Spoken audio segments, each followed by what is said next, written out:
Yeah, I got a guy's been following a website for over a decade. His name's Matt. He's a lieutenant colonel in the Army and actually just took over a battalion command. But he had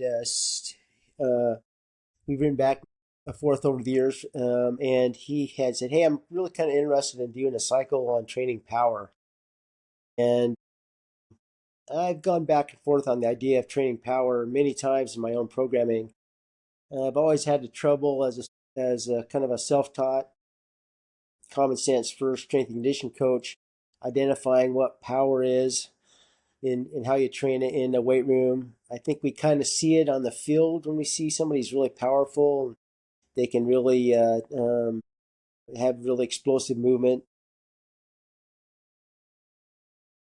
The programming for power in the traditional strength and conditioning world, some coaches really like plyometrics. Some coaches like Olympic lifts to train power. What exactly improves power? The research is all over the place. I've read all kinds of coaches in terms of power from jumping. You said the best thing you can do is get your athletes strong. Other coaches have said the best transfer we've seen from plyometrics in terms of power is actually sprinting rather than doing plyometrics. There's controversy on Olympic lifting. So I think intuitively I've always kind of avoided the idea of categorizing power as a certain way or a certain metric to train in my own programming philosophy, especially as it applies to mountain and tactical athletes. However, in traditional strength and conditioning programming and football, especially, many coaches will have power blocks where they'll train the standard periodization, a linear periodization for spring football. Programming is, hypertrophy first, and then strength, and then power, and then they get in their preseason stuff. And they want to take the strength stuff and they, shift over from, deadlifts and squats, bench press to doing Olympic lifts and medicine ball throws and stuff to try to take that strength and apply some speed to it. Now, as we think about applying it to tactical athletes, the first thing we wanted to do when I kind of got this request from this guy was try to define, if I could, an application of tactical power or a definition for it for tactical athletes. Right now, in all of the fitness assessments that are done by at least by the U.S. military, the only one event that is designed to assess tactical power is the ACFT medicine ball standing power throw. You kind of stand and you throw a 10-pound ball behind yourself overhead. You kind of swing it between your legs and flow it behind you. And there's controversy about that event. But anyway, it's the only one that really trains power. And I don't know, does that really mean tactical power? So the whole thing was just a little bit confusing. And I think I've avoided it because I didn't want to do the work to get in there and try to do some defining. So the first thing we kind of did was we want to take a look at how we would define power for tactical athletes. And in general, power is work divided by time, or power equals force times velocity. For tactical power, it's a little bit different because we're dealing with tactical athletes. What would be the practical application of it? We were taking a throws, a sprinting under load, having to move something really fast, total body movement. So what we came up with was this kind of definition. Tactical power is the integrated capacity to explosively generate and apply force rapidly across strength, speed, and agility-based movements under load, fatigue, and dynamic conditions, directly enhancing the operational effectiveness of tactical athletes in high-stress environments. A couple of things there. When we define power, at least traditionally in the weight room, and I'm thinking, college weight room, football, or maybe Olympic lifting, it's like one explosive lift. Like a 1RM power clean, or maybe a lighter percentage of 1RM. I think the data is a little bit unclear But remember, the power is force times speed, and I think I've read where like 50% of your 1 RM is where you move it the fastest. So if you do heavy, it's a little bit slower. But anyway, you can get kind of geeky with it. But the traditional definition, or how you look at power, was some type of singular explosive movement really fast. A snatch, a 1 RM power clean, a box jump for height, that type of thing. When we thought about this, we're thinking about power for tactical athletes is not a single movement, but something that would take a little bit longer than a really quick effort like the standing power throw. And that's why we have in this agility-based movements under load, fatigue, and dynamic conditions. Go ahead.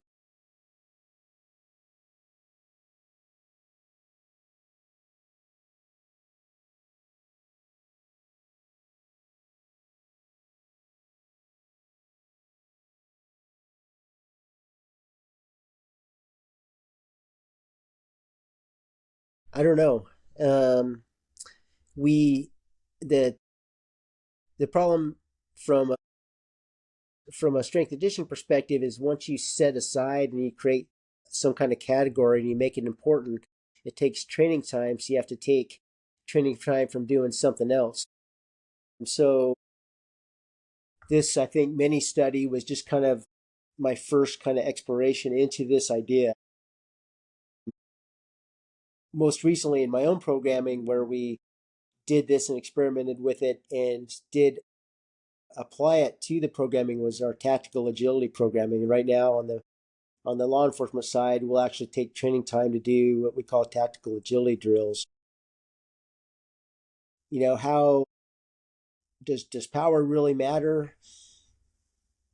Sometimes it's difficult to separate the actual function for the athletes and then make it translate to strength and conditioning world. What I do know is that being able to sprint quick and drop to your chest and get up and sprint again really quick uh, is could be very important for a tactical athlete. That's a traditional movement under fire for um, soldiers and law enforcement guys, and it could be the difference between life and death. Do we call that power? I don't know. That the problem with the power definition again is this traditional way to look at power as a single explosive movement, whereas I think that would be more applicable to tactical athletes. If I sound confused, it's because it's confusing, and I think this is one of the reasons that I've kind of avoided it. There's just no really strong definition, and when I can't find one, it makes me wonder if it's something that's important. What part of the study was about was to see if we could identify it and then train it.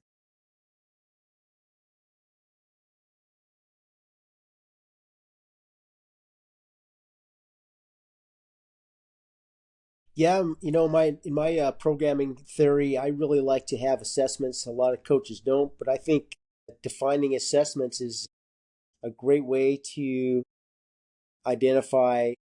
It makes the coach, it makes me identify what I think is important and to make some decisions about stuff. And so the assessments, and for this case, we just kind of chose 4 assessments just to see how it worked. The first one we pulled right from the ACFT, which was that standing power throw where you do the medicine ball throw behind your head. I don't really like that assessment, but we put it in here because it is, at least right now, a measure of power that's been officially recognized by at least the U.S. Army. The other ones, I think I worked with you and I asked you, Charlie, what about power? And you mentioned, a throw. So in addition to the standing power throw, I developed just a rotational power throw, or throw of a sandbag. You kind of grab the sandbag from your side, pick it up, and throw it across your body for distance. So that was the second one. The third one was a power clean and push press, 5 reps for time at 75% of your body weight, which is a pretty heavy effort.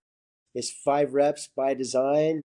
So it wants to bring in this idea of fatigue to the tactical athlete, where you wouldn't really have a traditional measure of power coming from the traditional weight room stuff. I like that one because it's scaled to every individual athlete. For example, the standing power ball throw uses a 10-pound ball, and it doesn't matter how big of a soldier you are, everybody uses the same 10-pound medicine ball. The power clean plus 5 reps of power clean plus push press 4 times at 75% of your body weight automatically scales to the different size of athletes. So the heavier athletes, would be lifting more weight. And I thought that might be a more fair measure. And then perhaps the one that is the most tactically applicable is a 75-meter prone to shuttle wearing a 45-pound ruck. So you put on a 45-pound backpack or ruck, you lay down prone position on the ground. On go, you got to pop up, sprint 25 yards, drop down again to prone, pop up, sprint back 25 meters, drop down, prone again, pop up, and sprint back. So that's really gets at the kind of the movement under fire. But because it's more than just one sprint, it kind of brings in the the fatigue and loading factor that I think is more applicable to tactical athletes. Yeah, I put that in there. Yep. 5 power clean plus push press. Go ahead.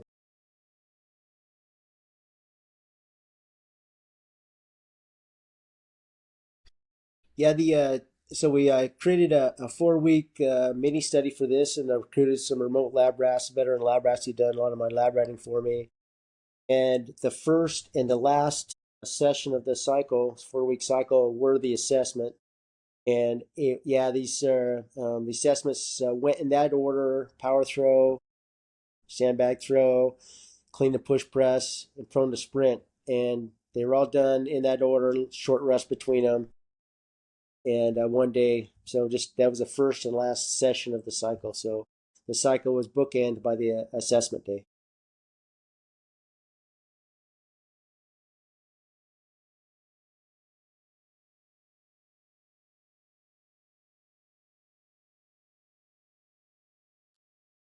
Yeah, it's kind of a really interesting, and when Matt first suggested that I do this, I was like, oh man, because I often I go into I'm a crusty old strength conditioning coach, so I go into programming with biases that I shouldn't have probably, but this forced me to take a look. Okay, so how do you train power?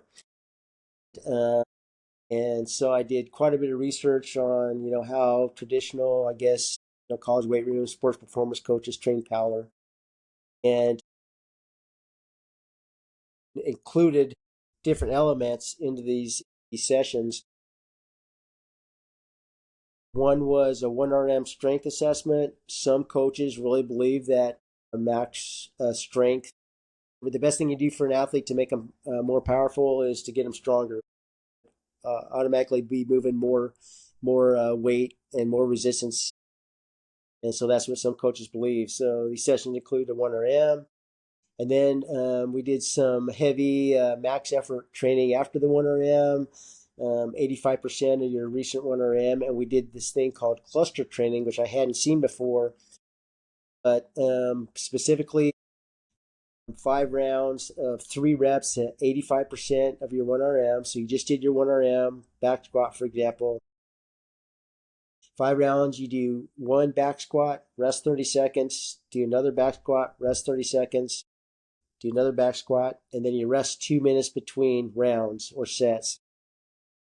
And this is called cluster training, and I guess that the ability to take that 30 seconds rest between efforts means you can lift the weight more explosively as you come up. And that's what you're supposed to do. I just did a set of this yesterday with the deadlifts, and I just set a repeat countdown timer to the 35 seconds and then just 1 rep every 35 seconds, and then 2 minutes between rounds. And generally for my programming, I don't know for my programming previously, if you were doing reps right in order with no rest between the reps, I would have programmed 5 rounds of just 2 reps at 85%. So at a minimum, this rest between allowed us to get in 3 reps. I'm not too sure I could have done 3 reps. So, but anyway, the rest between was just kind of interesting, something new. And then secondly, there's this idea of speed training, and this comes, I learned it from Louis Simmons at Westside Barbell years ago. I think he called it dynamic training, and I'm not too sure I understand all of Louis' stuff, but I do remember this dynamic training. Anyway, drop down to 50% of your max, and then you do 3 reps fast, really explosively and fast, like bam, bam, bam. And then I brought in contrast training that we've done before, where after you do your 3 reps at 50%, rest for 30 seconds, and then you go do a box jump. Contrast training is this idea that you train strength and power together. And we've done it for years in my TLU programming. We've never had the rest between the lift and the box jump. I've generally had athletes go right from, that their last rep right over to the box jump. Classically designed, you're supposed to take this 30-second rest. We tried that. And then finally, each session had what was called a ballistic session, ballistic strength, and where we would try to do something that had a jump in it, which was loaded but tied to the lift. In this case, for back squats, go down to 30% of your max and do 3 jump squats with your barbell on your back, jump up, and come off the ground as high as you could, and then go back down and do another. And do that with the barbell, and then take a rest and do another contrast training, another box jump with it. So we were working a bunch of different things together. And then at the end, to work in some agility and plyometrics, they just did 3 rounds of one of our tactical agility drills that we've used for years. And I chose drills that had some type of explosive movement, like a box jump or a burpee and a short sprint. So yeah, I threw a bunch of different stuff at them for this and just kind of see how it worked. Was the loading sequence intentional? Because we've got 5 parts, right? We're starting with the 1RM, and then we've got that cluster set at 85%. And we've got the speed with contrast, which is working at around 50%, followed by the ballistic, which is at around 30%, and then body weight. Did you have them wearing a vest for the agility plyometric piece? Nope, that was unloaded, and the loading is consistent, right? So it starts heavy, and then it gets lighter as they go through the programming or through that session. So this is one session right here. You'll see also, to make it more efficient, I would always program the 1RM lift in the warm up, so they can move from the warm up and go right into the 1RM back squat. Importantly, every day they were doing a 1RM for that day. So the follow-on percent prescriptions of load was tied to the 1RM they just completed. And so every day the scaling or the programming automatically scaled to their incoming strength. So we worked through 5 days. Could you go over the movements, like the sequence within a week, and how that built over the 4 weeks of the mini study? Yeah, it was max effort strength. So it was a session just like this, 4 days a week. Here's the schedule, and I used, I think, 4 lifts. So it was like a back squat, bench press. I can't remember which day it was, but like back squat Monday, bench press Tuesday, and then like power clean push press Thursday, and hinge lift or deadlift on Friday. And every week was the same. There's really no progression within the weeks because everything was tied to their 1RM for that day. So it's not like I went up to 90% or anything. It was all tied to their 1RM for that day. Did you get any feedback on these sessions themselves? Were they overly fatigued or about right? It looks on paper like a lot of work, but it's really not. It's probably like a moderate amount of work because of the loading and the set rep scheme. Yeah, there's not a lot of rounds, right? There's 5 rounds of first, and then there's 3 rounds of these others. One guy, one of the lab rats noted that, like here for the back squat day, that he had the bar. You're underneath the barbell for quite a bit of time here. The first, you got the 1RM, and then you got to do your cluster sets, and then you're doing your speed, and then your ballistic. And he just said it just seemed like there was a lot, and it was. I didn't think about that going in. Another athlete who has been lots of lab ratting says these sessions were taking a long time for him. I only heard that from one athlete, but it was kind of designed to be just right around an hour long each session. And so, kind of diving into our results, do you want to go over results on our assessments that were the power specific assessments and some of the results on our max strength assessments? Yeah, I think it's important to understand that for this cycle, I didn't train to the test at all. We did the assessments the first and the last session in the cycle, but no time in between did they ever reassess, or like practice sandbag throws or practice the sprinting. So I wanted to see if the programming improved the assessment results. And it did across the board. We saw that on average, the athletes threw the medicine ball 6% further. They threw the sandbag 15% further. And then they decreased their time on the power clean with push press. Again, this is an effort for time, 75% of body weight. They decreased that by about 11%. And then the most improvement came in the sprint, prone to sprint, 3 rounds. They increased that or they decreased their time by an average of 17%. So we got, improvement across the board in all the assessments. So the programming, even though it wasn't, we didn't train to the test, it did improve the results on the test. And then also we kept track of their 1RMs each day, and we did see a little bit of improvement on their strength. So what this means is that, if the guy was doing a back squat 1RM, each athlete did a back squat 1RM 1 day a week for 4 weeks. And at week 4, on average, they had increased their strength in their 1RM assessment by 7%. So we did see, even though the focus of the cycle wasn't strength, it was power. We did see some strength improvements, which some coaches say is the biggest element of power. So that was kind of interesting, I thought. Can you talk about why your thought process on why you didn't just go with progressions based off of your assessment? Uh, Yeah, a lot of I guess maybe it was something different. One thing I did want to do is I wanted to test some of these other methodologies. We don't really have a speed strength component. I've never really done that. I haven't done it for years. I remember when I first started programming, I did that a little bit. We've done some back squat or some jump squats before for power based training, but not like this where it was tied to that day's 1RM. I've just kind of just kind of loaded it by the site there. So I wanted to test some of this other training, and yeah, I thought that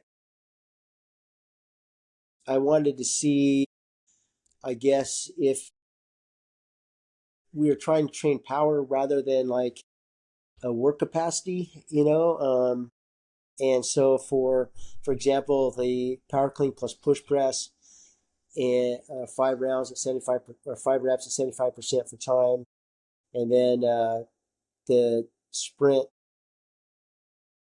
from the sprint effort, 75-meter shuttle with a ruck on your back. I wanted to train those. I could have easily taken back and decided to do a progression on those, but I didn't want to do that. I just didn't want to train to the test for this time. I just wanted to see if this other type of training would transfer over. I knew honestly that I can improve the scores on those if I just trained to those events. It'd probably be the more efficient way to do it. But it could be that I just wasn't super confident in those events and measure tactical power. In hindsight, I did ask the athletes, the lab rats who did this, what they thought about the assessments. And to a person that did answer my question, they said, yeah, they didn't like the medicine ball throw. They didn't like the sandbag toss. But they thought both the power clean plus push press 5 reps at 75% body weight and the prone to sprint shuttle did seem to do a better job of assessing what we've kind of called tactical power. so now we got to figure out which one of these approaches takes credit, or do they all take credit, right? I mean, that's kind of the next step because we've got four different components of training utilized in this mini study to develop power. Something did, right? I think that's pretty clear from these results across the board. And how do you go about figuring out which one of these is potentially the most efficient way of developing power? Yeah, and this is it's kind of interesting. This is a lot of things I do in our mini program design. We kind of get an idea up there, throw both the stuff up on the wall, test it out, and just see if we get anything from it, any traction. And we got a little bit of traction here for sure. Yeah, the next step would be to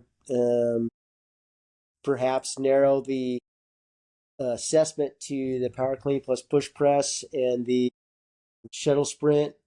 Forget the throws, and then take and cut out one or two of the elements I use to train it.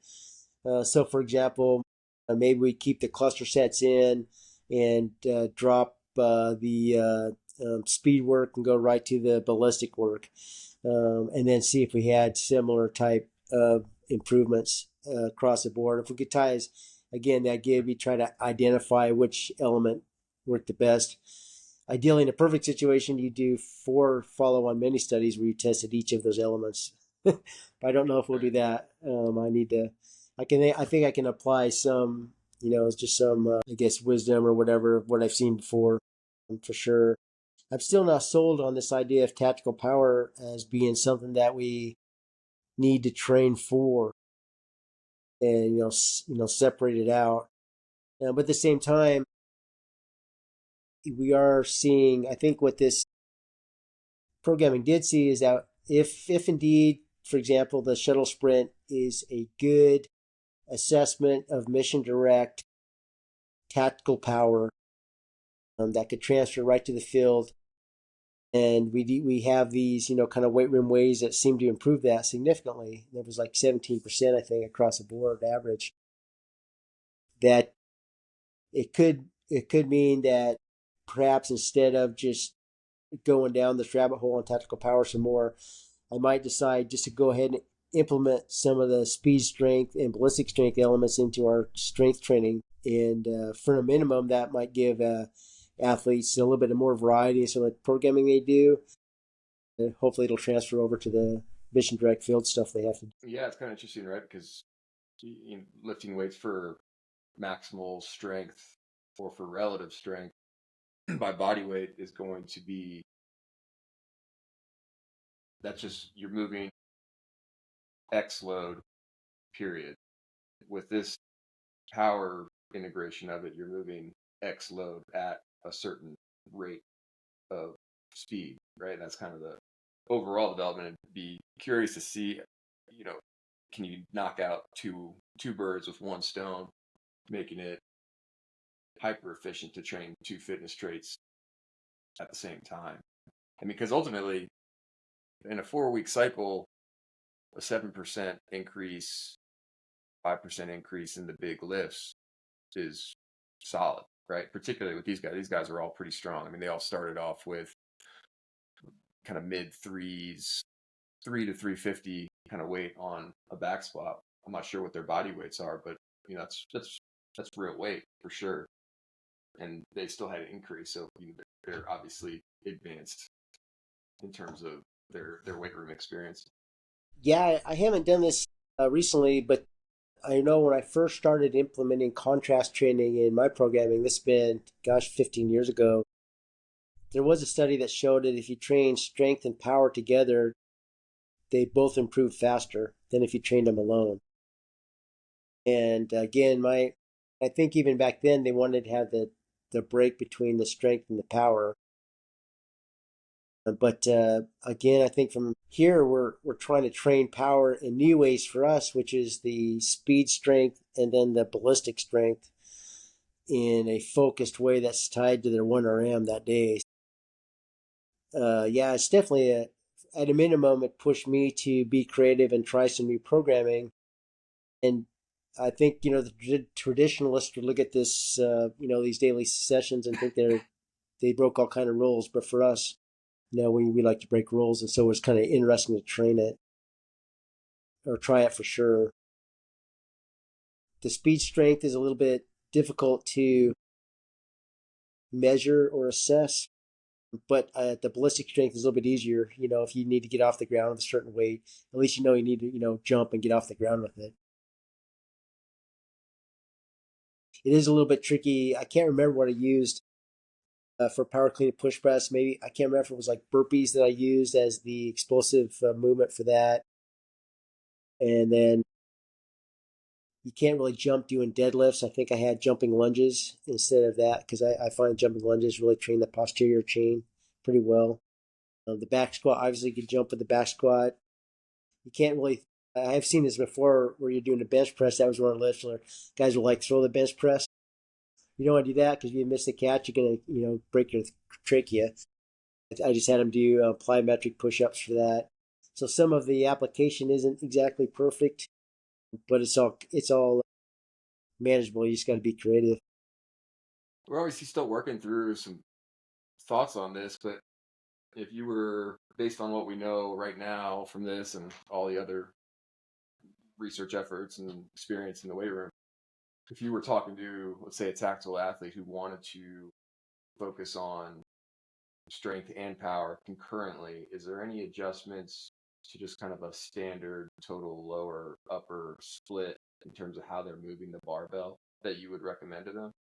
Like, do you still want to go, if you're doing a working 1RM for the day, do I want to know that I'm moving that barbell fast on the 1RM so that I can move that barbell even faster during the working sets? Or do I want to make that a true maximal load 1RM and then just go from there? What you're getting at there is this idea that you should move the barbell, and some coaches preach this, fast every time you come up, no matter what the lift is, which is easy to say. It's difficult to do when it gets heavy because by nature it slows you down. So not on the 1RM assessment, you want to lift heavy. But in this case, having the pause for the cluster sets actually allows you to lift the barbell a little bit quicker than you would, especially on this, the second and third rep if they're in the row. So there does have that effect. And then the speed programming at 50%, the idea is that you move the barbell quick on that, I think applies too. The question is what transfers to the real thing, and the real thing in this case being probably the most mission direct one was the sprints under load. And we didn't train to that event or that assessment. We did the beginning at the end, and most of the work between was barbell work, except for the every day they did 2 or 3 rounds of one of our plyo drills, and the plyo drills do have some power to a sprint. Again, I think this goes back to the first question you asked: is what would you tell them to do right now? And I do like the idea of maybe those cluster sets. I want to mess around with a little bit of those. And then I think hopefully what I learned from this is that the tactical agility work that we do does have some transfer, at least in this case, to an actual measured assessment. Part of the reason I like to do the tactical agility programming is I don't want the athletes the first time they have to in the real thing, jump over a fence and jump through a window or move under fire, to never have done that before they're in that situation. I want them to have some experience in the gym with those movements and movement patterns, and just know what that feels like. So yeah, right now I would probably say leaving our tactical agility is good. Let's keep on doing tactical agility. Let's do 1RMs with them cluster sets, and I'm not convinced on the speed stuff, but those two for sure I think would be good right now. I got to do some more work with the speed and the ballistic work. The problem with the ballistic work is, if you're, even though it's 30%, I don't know, of your 1RM, I just want to see how athletes are actually moving, under the barbell.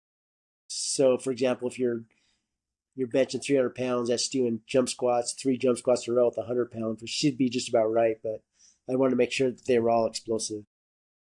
Are they explosive on the descent too, or are they controlled descent, explosive, concentric? Yeah, controlled descent. But you want to do them in kind of a relatively quick row, yeah. But we're not looking to get down as fast as you can. Yeah, It's the not the contrast concentric on that. not the crazy powerlifting guy in the squat rack. What's No, that? I don't even know what that's called. What's when they drop and they use the?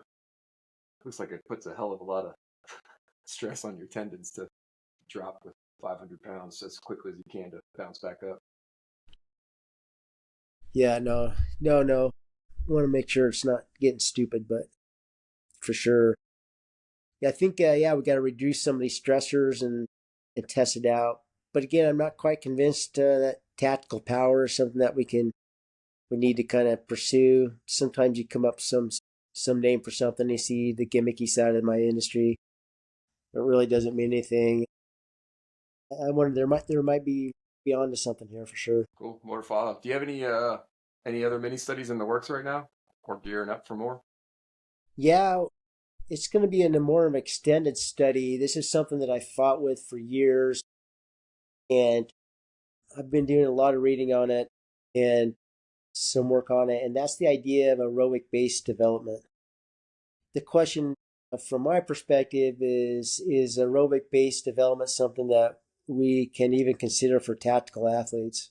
Even though endurance is a huge a part of their work, the typical way that you develop aerobic base is a lot of time going relatively slow, a lot of training time. So, like, like 4 days a week. And if we were to devote that much training time in a cycle or two cycles, I'll just give an example. Like some coaches will, a typical endurance plan for like an ultra marathon or some, yeah, ultra marathon, like a 10-hour event or 12-hour event would be like 16 weeks of just aerobic base training, 5 or 6 days a week. And that's pretty much all you do is, and you're going out for, you'd be up to 20 plus hours of training that week. It's a lot of time. And you're not doing any other training. And so all your other fitness attributes for a tactical athlete would be eroding during that time. You'd be getting weaker. You'd be getting, your work capacity going down, your core strength would be going down. And if you wanted to keep those things going, you'd have to develop more training time. So I guess the question is, should we even be worried about it for tactical athletes? And that goes back to this idea of what is a measure of a aerobic base, having a good aerobic base, excuse me, and how long does it take to get you there? And, and there are different measures of assessments that have been developed for aerobic base. Um, some of them involve lactate testing. Some involve some other stuff that you can do. We're working on right now. I've kind of developed one that I'd like to use, which is you run at a heart rate 180 minus your age for an hour, and see how far you go. And then that would be ideally we could adjust that based on age, and say if you go this far and you're within that governor, then you have a good aerobic base. I guess the challenge is to decide what is a good aerobic base, what is the assessment, and then how long does it take you to get there, and how much training you have to do to get there. And so this might have much more application on the mountainside because they have more time to train endurance. That's a question then whether or not we really should be training aerobic base in the endurance work I do for tactical athletes. I've started just in the past couple of years programming more of the endurance work on the tactical side as an easy pace is what I call it, which would be zone 2 training. But it could be that I'm not getting anywhere with that because we're not doing enough of it. And I should just kick it back up to a moderate pace. I don't mean to get too geeky on it, but I am pretty disappointed in endurance programming that this isn't better defined. Right now, endurance coaches, as far as I know, those of even those who have an assessment for aerobic base can't tell you how long it takes for the athlete to get to it, to get to their standard. And it could differ by athlete, but from what I understand, it could take a lot of time, not only in weeks, but also training time during those weeks that just wouldn't be practical for tactical athletes. So I guess the research question is, should we even bother doing aerobic base training with tactical athletes? That's something I'm going to try to find out. Yeah, it is interesting how the I guess the greater strength conditioning world, there's like corollaries between the standard linear periodization model for kind of strength focused athletes, right? Just like you were talking about before, you start with hypertrophy and then you move on, so on and so forth. It's kind of same concept in the endurance world, right? It's just like you mentioned, building that aerobic base for quite a long time, and then you start to introduce like some tempo and interval work and shit like that. And for I think folks that we're working with, that's just generally not a feasible option, right? That's why we've got the fluid periodization model because you just can't afford it unless you're somewhere very specific training up for something very specific. You usually don't have the time and can't afford to lose those other components of fitness, right? The strength and work capacity aspects. Yeah, but even within the endurance world, I'm pretty frustrated because the typical endurance plan isn't scaled to the athlete. So what if you have a high aerobic base? It seems like they'll still program 6 weeks of aerobic base training. Yeah. What if you have a high? Well, okay, then what's the? And I can't find anything. I mean, does your aerobic base, even this few coaches who do have an assessment, is there assessment? For example, one of the assessments is um, a 1 hour test. It's called a heart rate drift test. So you go for an hour at this like 180 minus your age. You try to keep the same pace up, but you're doing about 70% of heart rate. And so let's say for me that's 130 beats per minute. So I'm so old, it's even less than that actually. I'm doing an hour at 103 beats per minute. In the first half hour, I kind of get my pace. And then for the second half hour, I want to keep and try to keep that pace and see what happens to my heart rate. So let's say I'm, rucking or something at 3 miles an hour for the first half hour. And the second half hour, at the first half hour, I'm rucking at 3 miles an hour and able to do that at 130 beats per minute. But the second half hour, I I have to start working harder to keep the same pace, and so my heart rate goes up to 150 beats per minute. That drift is one measure of aerobic base. In other words, you want to have that drift be, I think it's like within 5%. In other words, you can keep that pace for longer without working harder, which is the power of having a high aerobic base. Is you can go longer. Your slow is fast, and you can go longer at that. But there's just nothing in on the aerobic side that I can see which has a test for that standard. Should that should your should your aerobic base test assessment be tied to the distance of the event that you're going to try? It seems like it should, right? Does it mean like you should have a higher aerobic base for a 100-mile marathon rather than just a standard 26-mile marathon? It's just there just hasn't been anything that's been clearly defined in the literature that I've seen, and I kind of want to see if I can find our own answers for that, which is typical of MTI. Sure. Yeah, yeah, absolutely. Cool. Well, I think we'll leave it there. More to look forward to. All right, thank you, Charlie. Yep. See you, Rob.